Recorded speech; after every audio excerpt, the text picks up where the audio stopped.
Assalamualaikum warahmatullahi wabarakatuh. Perkenalkan, nama saya Irfan Banuan Rian Harahap dari kelas SIM 2101. Saya akan menjelaskan sedikit tentang materi pelajaran mata kuliah arsitektur dan organisasi komputer. Di bab yang pertama, langsung saja,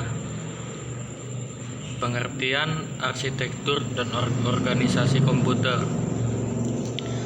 Pengertian arsitektur komputer merupakan konsep perencanaan dan juga struktur pengoperasian dasar dari suatu sistem komputer. Ilmu mengetahui cara keterhubungan komponen-komponen perangkat keras untuk dapat menciptakan sebuah komputer. Arsitektur komputer adalah bagian yang lebih cenderung pada kajian atribut sistem komputer yang terkait dengan seorang programmer. Dalam bidang teknik komputer, arsitektur komputer adalah konsep perencanaan dan struktur pengoperasian dasar dari suatu sistem komputer. Implementasi perencanaan dari masing-masing bagian akan lebih difokuskan, terutama mengenai bagaimana CPU akan bekerja, dan mengenai cara pengaksesan data dan alamat dari memori, change, RAM, ROM, dan hard disk. Organisasi komputer juga terdapat fungsi-fungsi komputer yang dapat diimplementasikan. 2. Klarifikasi arsitektur komputer. Menurut arsitektur von Neumann, arsitektur adalah yang diciptakan oleh John Neumann pada tahun 1903 sampai 1957. Arsitektur ini digunakan oleh hampir semua komputer saat ini. Arsitektur von Neumann menggambarkan komputer dengan 4 bagian utama. Yang pertama, unit aritmatika dan logis atau ALU, unit kontrol, memori, dan alat masukan dan hasil secara kolektif dinamakan I per U. Bagian ini dihubungkan oleh berkas kawat atau bus. Unit kendali atau control unit. Unit ini bertugas mengatur dan mengendalikan semua peralatan yang ada pada sistem komputer. Unit kendali akan mengatur kapan alat input menerima data dan kapan data diolah, serta kapan ditampilkan pada alat output.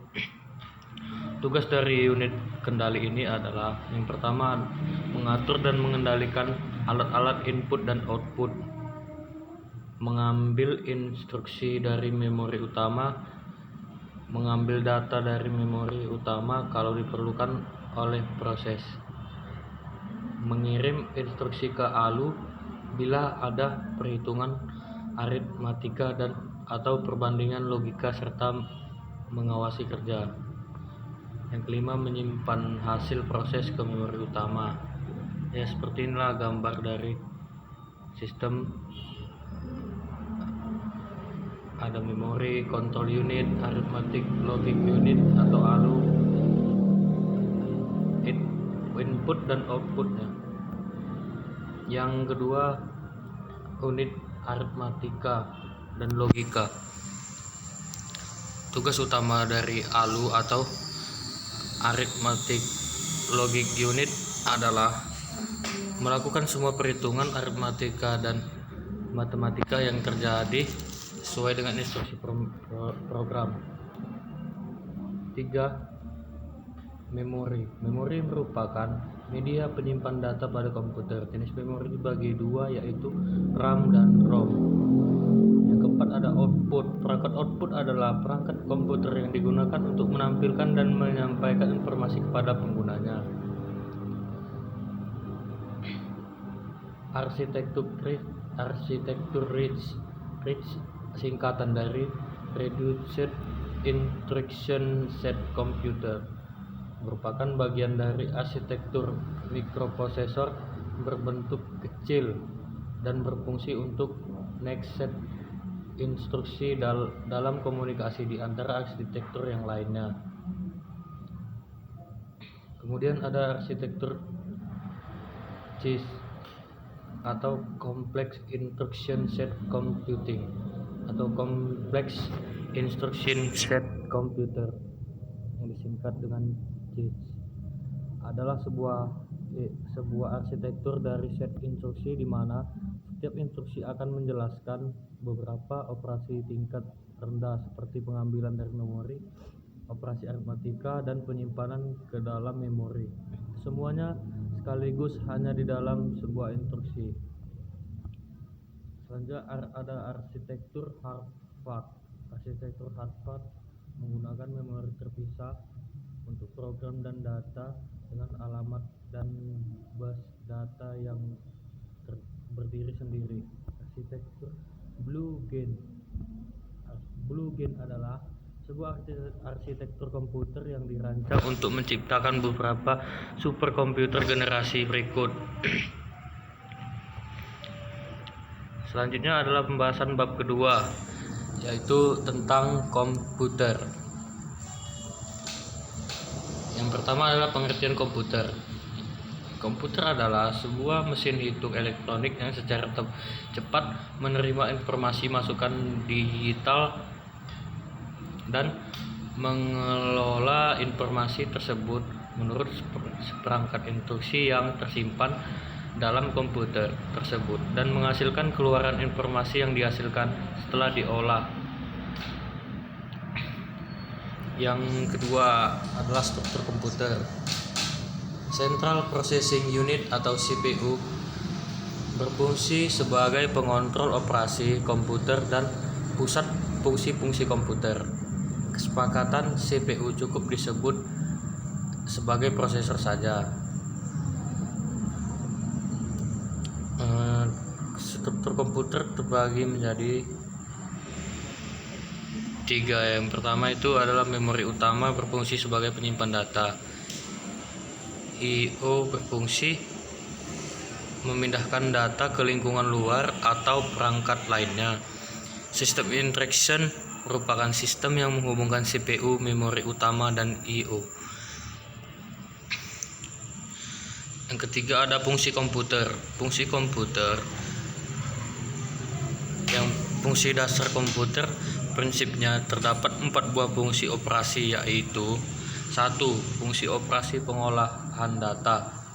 Fungsi komputer sebagai alat memindahkan data dengan memindahkan data dari saluran komunikasi ke perangkat lainnya, contoh keyboard ke screen. Yang kedua adalah fungsi penyimpanan data. Data dipindahkan dari lingkungan luar ke penyimpanan komputer atau baca dan sebaliknya tulis. 3. Fungsi operasi pemindahan data. Pemindahan data dari lokasi memori internal ke memori dan perangkat input maupun output. Yang keempat adalah fungsi operasi kontrol. Pengontrolan dari sebuah sistem berdasarkan sistem kerja yang dikontrol melalui kinerja prosesor maupun memori. Selanjutnya masuk ke bab 3.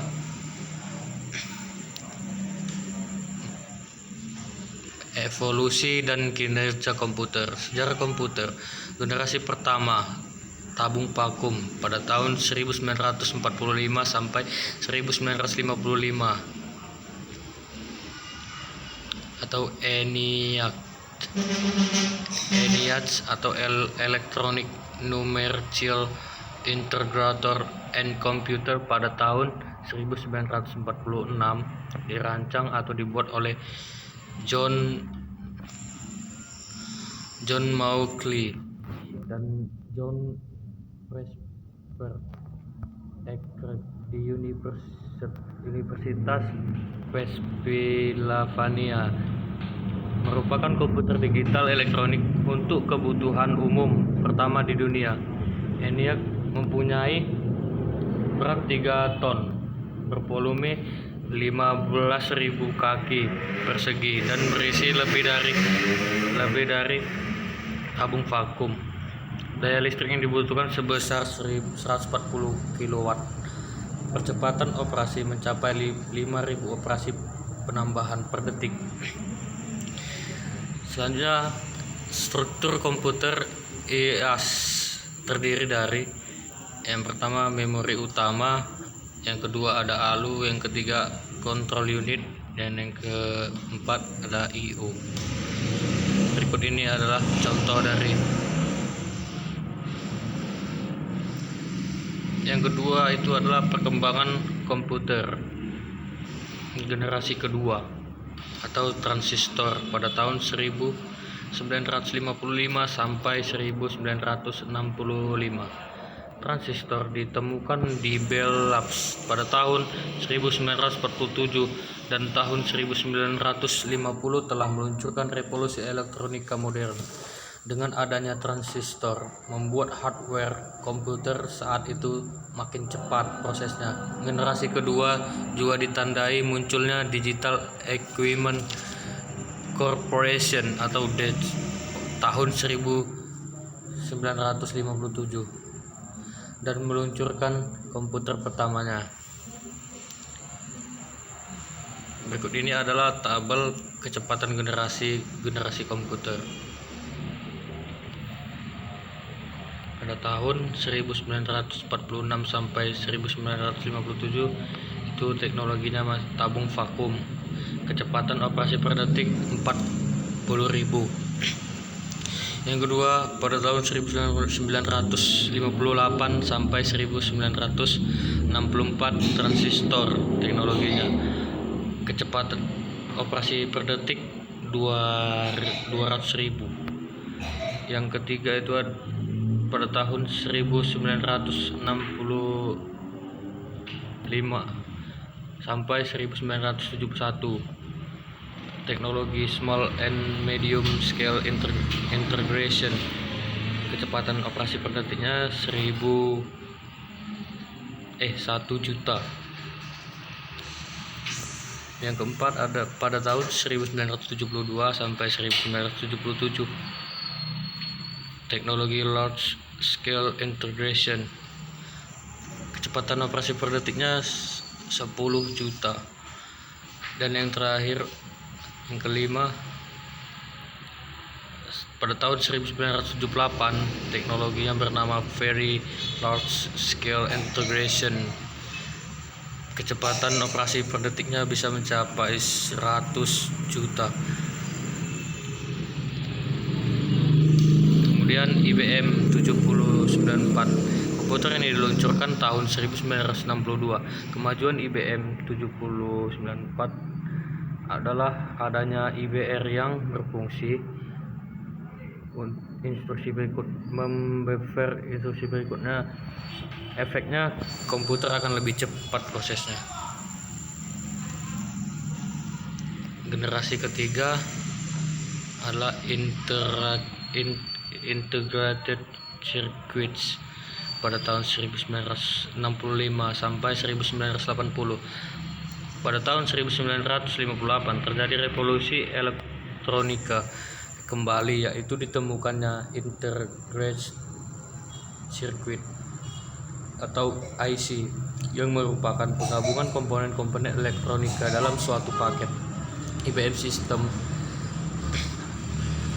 360 pada tahun 1964 dikeluarkan IBM System 360 yang telah menggunakan teknologi IC.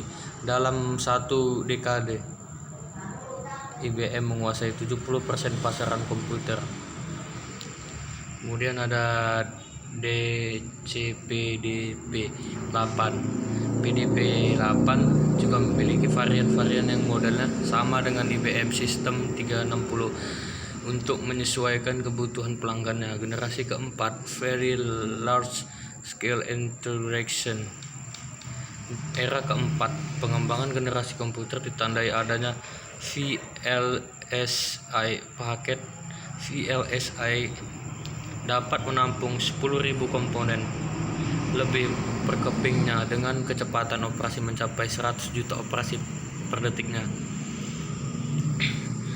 Setelah itu ke bab 4, pengertian CPU. Yang pertama, pengertian CPU merupakan komponen terpenting dari sistem komputer. CPU adalah komponen pengelola data berdasarkan instruksi yang diberikan kepadanya. CPU tersusun atas beberapa komponen tertentu, yaitu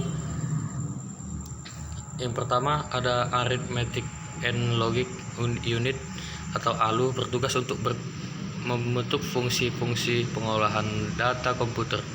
Yang kedua ada Control Unit, bertugas untuk mengontrol operasi CPU. Yang ketiga ada Register, adalah media penyimpanan internal CPU yang digunakan saat proses pengolahan data. Yang keempat ada CPU Interconnection, adalah sistem koneksi dan bus yang menghubungkan komponen internal CPU. Yang kedua, fungsi CPU. Fungsi CPU yaitu menjalankan program-program yang disimpan dalam memori utama dengan cara mengambil instruksi, menguji instruksi tersebut dan mengeksekusinya satu persatu sesuai alur perintahnya.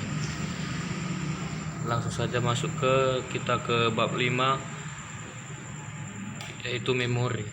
Yang pertama ada pengertian memori. Memori adalah bagian dari komputer, tempat program dan data disimpan. Tanpa sebuah memori, sebuah tempat untuk mendapatkan informasi guna dibaca dan ditulis oleh prosesor, maka tidak akan ada komputer-komputer digital dengan sistem penyimpanan program. Yang kedua, memori internal dan eksternal. Memori terbagi dua, ada yang internal dan eksternal. Pengertian memori internal adalah memori yang dapat diakses langsung oleh prosesor, sedangkan memori eksternal adalah perangkat keras atau hardware yang digunakan untuk melakukan operasi penulisan atau pembacaan dan penyimpanan data. Yang ketiga, operasi sel memori. Elemen dasar memori adalah sel memori. Sel memori memiliki sifat-sifat tertentu. Yang pertama itu sel memori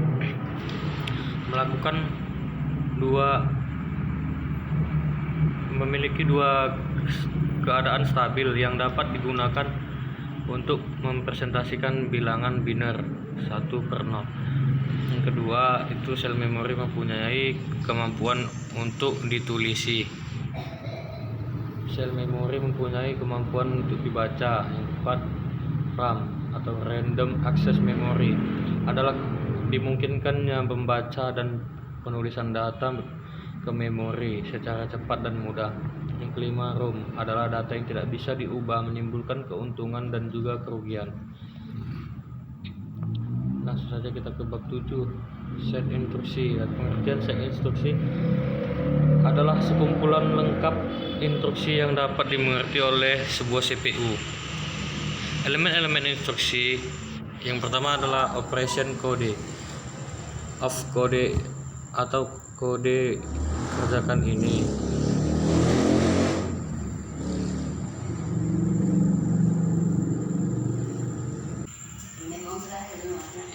Ya, yang selanjutnya itu adalah elemen-elemen instruksi. Yang pertama ada operation code. Yang kedua ada source operand reference terhadap isi alamat ini. Result operand reference letakkan hasilnya di alamat ini. Kemudian ada next instruction reference, kalau sudah selesai selanjutnya kerjakan alamat ini. Selanjutnya itu ada tipe-tipe atau jenis-jenis instruksi. Yang pertama ada data processing arithmetic dan logic instruction. Yang kedua ada data storage atau memory instruction, data movement, dan yang keempat ada control.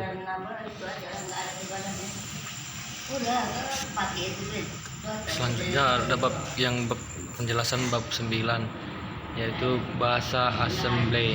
Bahasa assembly adalah bahasa komputer yang kedudukannya di antara mesin dan bahasa level tertinggi, misalnya C++, Pascal, Turbo Basic, Java, dan sebagainya.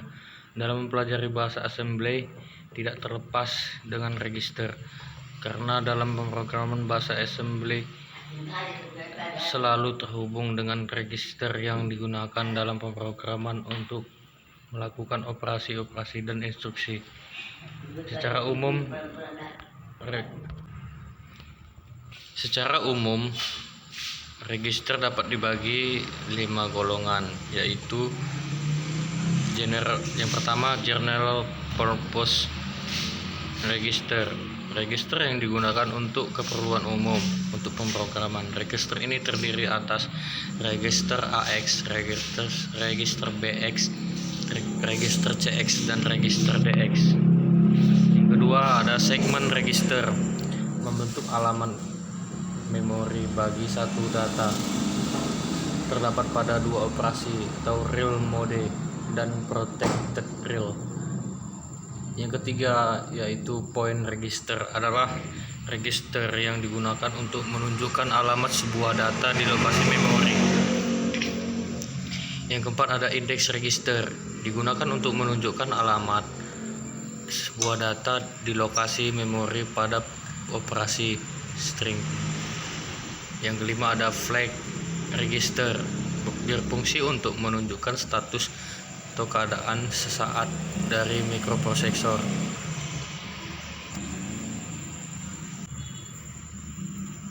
Kemudian text editor, untuk menuliskan source file untuk program assembly bisa Anda gunakan berbagai editor, misalkan Sidekick, WordStar, dan WordPerfect.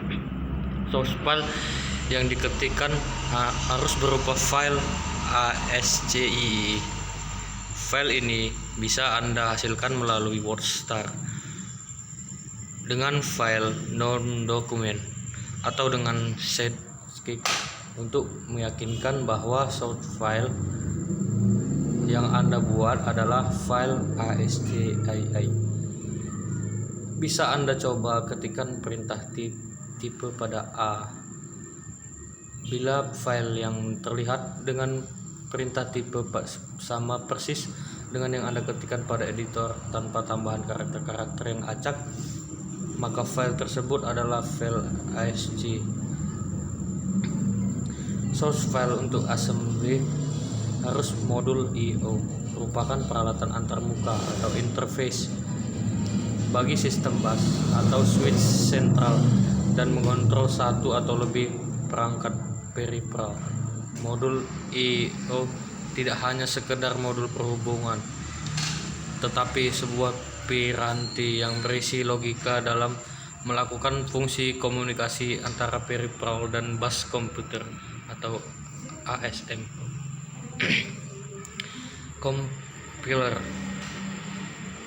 atau compiler source file ASCII yang telah Anda ketikkan perlu dikompil bentuk file objek dengan eksistensi OBJ dari file objek. Inilah nantinya dapat dijadikan ke bentuk file exe atau .com.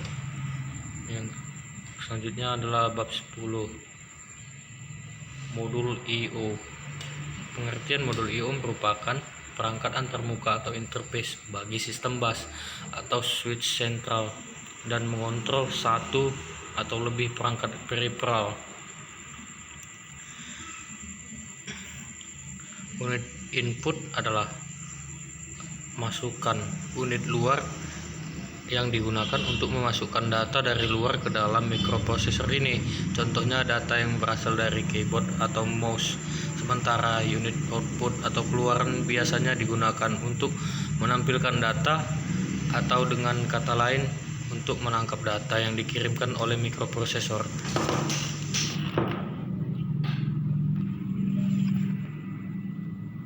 Yang kedua ada perangkat input dan output keyboard atau menginput karakter, mouse, touchscreen, grab table, input gerakan yang diolah menjadi perintah, CD-ROM, input data dengan media CD, scanner, input data dengan media gambar output, printer, mencetak file, monitor, menampilkan data, speaker, output suara. Yang ketiga itu adalah fungsi komunikasi antara CPU dan modul I/O. Command decoding, yaitu I/O menerima perintah-perintah dari CPU yang dikirimkan sebagai isinya bagi bus control. Misalnya sebuah modul I/O untuk disk dapat menerima perintah read sector, scan record ID, format disk. Selanjutnya address recognition, bahwa peralatan atau komponen penyusunan komputer dapat dihubungi atau dipanggil, maka harus memiliki alamat yang unik. Begitu pula pada perangkat peripheral, sehingga setiap modul I/O harus mengetahui alamat peripheral yang dikontrolnya. Bab 11 tentang sistem informasi. 1. Pengertian sistem informasi adalah perangkat lunak sistem yang bertugas untuk melakukan kontrol dan manajemen perangkat keras serta operasi dasar sistem, termasuk menjalankan perangkat lunak, aplikasi seperti program-program pengolah kata, penjelajah web, dan lain-lain. Yang kedua, ada macam-macam sistem operasi, yaitu komputer, DOS, Windows, Linux, Mac OS, smartphone atau handphone, Java, Symbian, BlackBerry, Android, dan iOS. Yang berikut adalah lanjut ke bab 12, penjadwalan prosesor. Yang pertama ada konsep dasar penjadwalan CPU didasarkan pada SO yang menggunakan prinsip multiprogramming dengan cara mengalihkan kerja CPU untuk beberapa proses, maka CPU akan semakin produktif. Yang kedua ada primitive scolding. Ada 4 keadaan yang menjadi pertimbangan bagi penjadwalan oleh CPU, yaitu pada saat proses berpindah dan dari keadaan running ke waiting. Yang kedua, pada saat proses berpindah dari keadaan running ke ready. Yang ketiga, proses berpindah dari keadaan waiting ke ready. Dan yang keempat, pada saat proses berhenti. Selanjutnya yang ketiga, dispatcher adalah suatu modul yang akan memberikan kontrol pada CPU terhadap penyeleksian proses yang dilakukan selama soft-time scrolling. Fungsi-fungsi yang terkandung di dalam dispatcher adalah switching context dan switching ke user mode.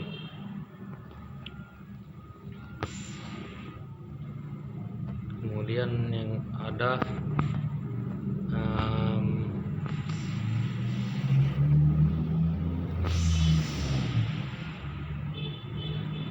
yang keempat adalah algoritma penjadwalan, first come first served scheduling, short job fast scheduling, priority scheduling, round robin scheduling, multi-level queue scheduling, multi-level feedback queue,